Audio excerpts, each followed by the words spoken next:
thought that maybe this purple line was described by this equation, but when we put the x value into the equation, so the 2 goes into here, and then for the y we put the 4, we did the math and we realized that that is not a true sentence. It does not equal 7. Therefore, this equation cannot be the description of this line. But that still remains the question, what is the equation for this line? We're going to use our sweet form, equation form. I remember in another video I talked about form being the Halloween costume of something. So if you're wearing a monster costume, then you can change your form by changing your costume. So this is going to be the form of the slope intercept. Intercept means it crashes into something. The T right here crashes into this line. It intercepts the line right there. The slope is referring to the steepness of a line.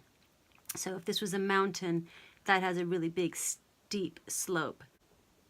Let's use this equation that we know is not the equation of that earlier line, just to talk about it for just a little bit, because this is called the standard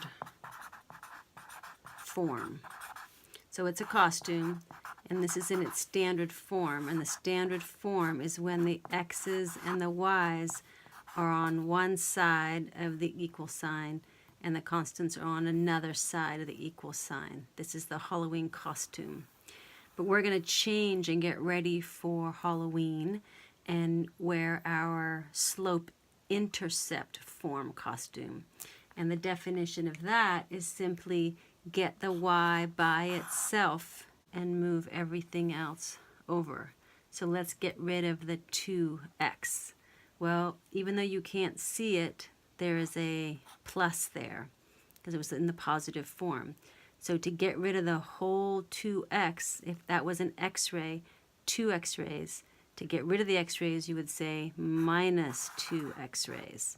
So to get rid of the whole thing we do that. Minus 2 x-rays plus 2 x-rays makes that whole thing go away. And now the y is by itself, but this equal sign says we have to be equal to this side of the equation.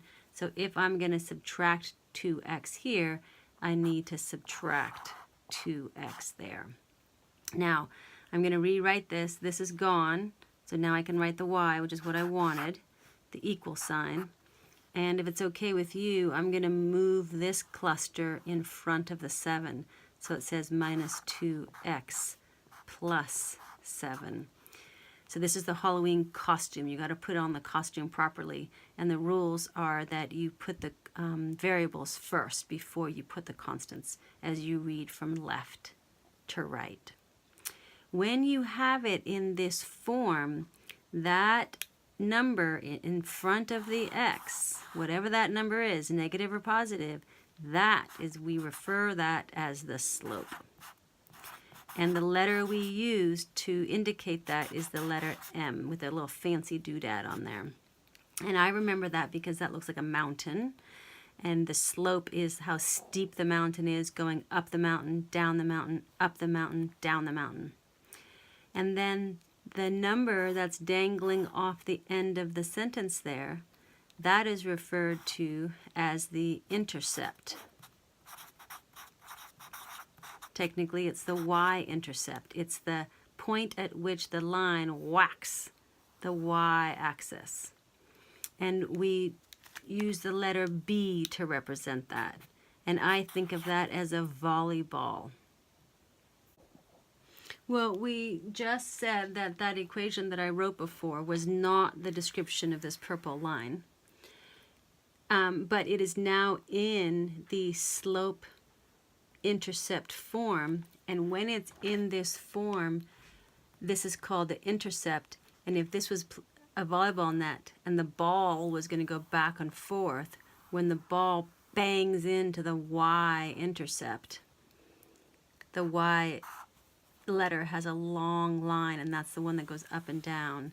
The X, I flatten the X, and that reminds me it's the flat one.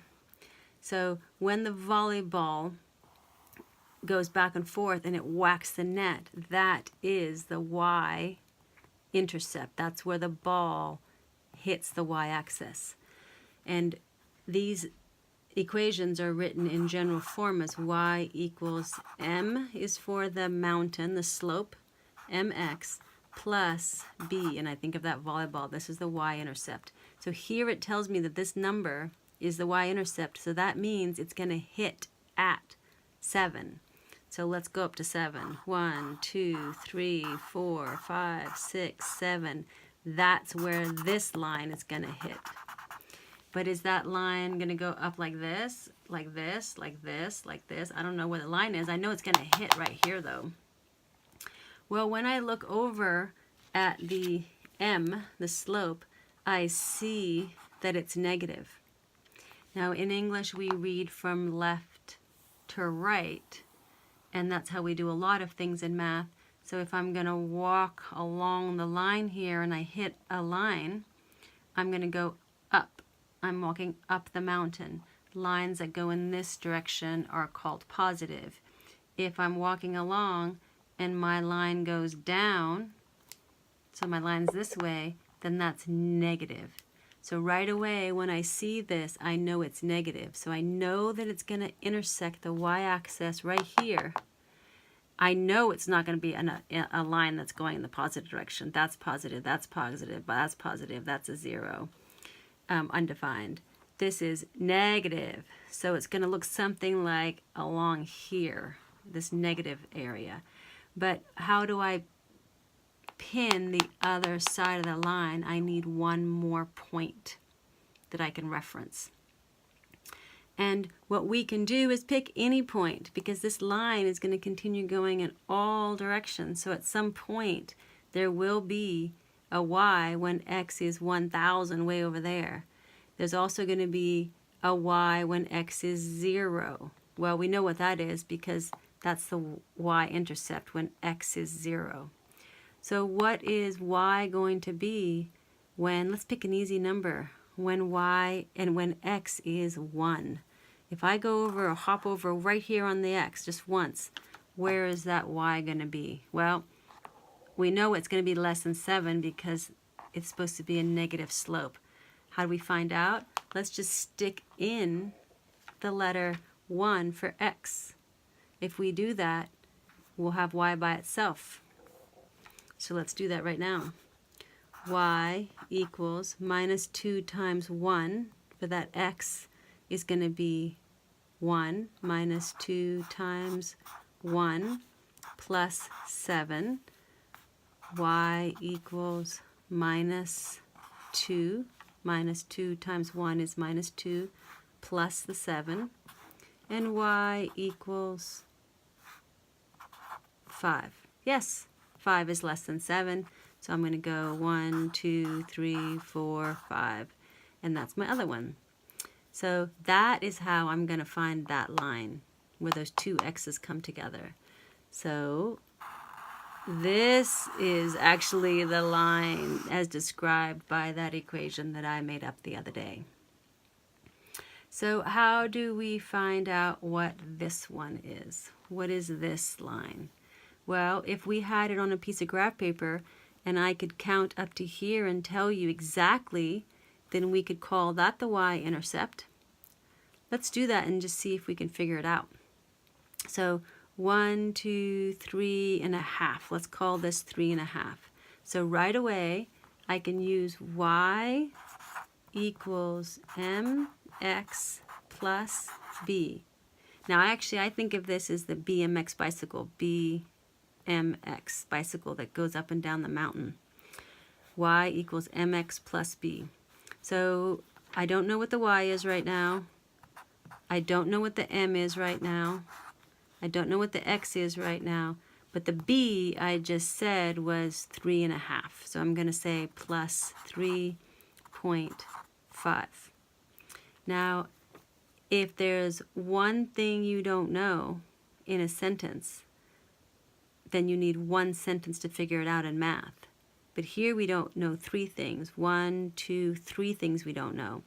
So if we can eliminate this so that there's only one thing we don't know, we can figure this out. And what we could do is take this x, the 2, and stick it in here. Take this y and stick it in there. Let's see what happens when we do that. So the y is 4 equals, m we don't know yet. The x is over here for 2, so I'm actually going to stick that in front of the m. And then we're left with the plus b, plus 3.5. Now we need to get the m by itself. Let's get rid of the 3.5 by doing the opposite. So plus 3.5 minus 3.5. That makes it go away to 0. That's what we wanted to do. But we have to be fair, so we're going to say minus 3.5 on this side. So that's going to leave us with 0.5 equals 2m. To get the m by itself, we do the opposite. And this says 2 times m. So to get rid of the 2, we do the opposite of timesing. We divide. But we have to be fair, so we do it on the other side. And we end up with m equals 0.25. m equals 0.25. That's the slope. So we technically know that this purple line, the formula for that purple line is y equals, the slope is 0.25, then the x goes there, and then the b we know is plus 3.5. So this line, this formula, describes the purple line. What does that mean? What that means is that at any given number that I give you for the x on this axis, remember this line goes in both directions forever and ever and ever. So if I wanted to, I could be like, oh, dude, tell me what it's like when x is 1,000, way over there. What's y going to be? Shing! Way up there, right? Well, you don't have to guess. You can just say what it is, okay? Well, 1,000 times 0.25 is going to be y equals 1, 2, 3. Move the decimal over 3 times. So it's going to be 250x plus 3.5. Oh no, the x was the 1,000 already. So that's gone. That goes away because we already calculated that. That was 1,000 times 0.25 is 250. So 250 plus 3.5 is going to be y equals 253.5. So way out there when x is 1,000, y is going to be way up there at 253.5. And how is this interesting? Well, this is often, these graphs are often data that says, okay, in 4 years, the value of my house is 4 times. What is the value of my house going to be when x is 1,000? Oh, the value of my house is going to be 253.5 times what it is now. So depending on how you label the x-axis and what's on the y-axis, depending on your data that you're collecting, information like this will tell you about the future. And that's what's really powerful about it, is we don't even have it on this graph paper, but figuring out the slope of this, we can project into the future.